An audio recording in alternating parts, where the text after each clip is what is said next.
સુરતમાં શુક્રવારે એક અજીબોગરીબ ઘટના પ્રકાશમાં આવી હતી। ડિંડોલી કરાડવા ગામ ખાતે એક યુવાને કૂવામાં કૂદી પડ્યો હતો, જ્યાંથી ફાયરની ટીમે રેસ્ક્યુ કરી યુવાનને બહાર કાઢ્યો હતો। સુરતમાં રોજે રોજ અજીબો ગરીબ ઘટનાઓ બની છે, ત્યારે શુક્રવારે રાત્રે આવી જ એક અજીબ ઘટના બનવા પામી હતી, જેમાં એક 22 વર્ષીય યુવાન ડિંડોલી વિસ્તારમાં આવેલા કરાડવા રોડ પરના 80 ફૂટ ઊંડા કૂવામાં કૂદી પડ્યો હતો।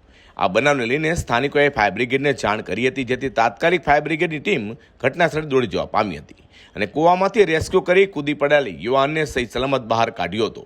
ફાયરની ટીમ ઘટનાસ્થળે પહોંચી ત્યારે યુવક કૂવાના પાણીમાં ડૂબી જવા પામ્યો હતો। આ દ્રશ્ય જોઈ તાત્કાલિક રિંગ બોયા કૂવામાં નાખવામાં આવી હતી, જેથી યુવકે રિંગ બોયા પકડી લેતા ડૂબતો બચ્યો છે। ત્યારબાદ લેડર સાથે ફાયરના 2 જવાન કૂવામાં ઉતર્યા હતા અને યુવકને હાલ કમરમાંથી બાંધી ઉપર ખેંચવામાં આવ્યો હતો। આ કૂવામાં આશરે 15 થી 20 ફૂટ જેટલું પાણી હતું। જો કે આખરે ફાયર વિભાગની ટીમે યુવકનું રેસ્ક્યુ કરી લીધું હતું, પરંતુ યુવાને કયા કારણોસર કૂવામાં કૂદકો માર્યો હતો તે જાણી શકાયું નથી। અઝર કુર્સી સાથે હર્ષદ સેઠા।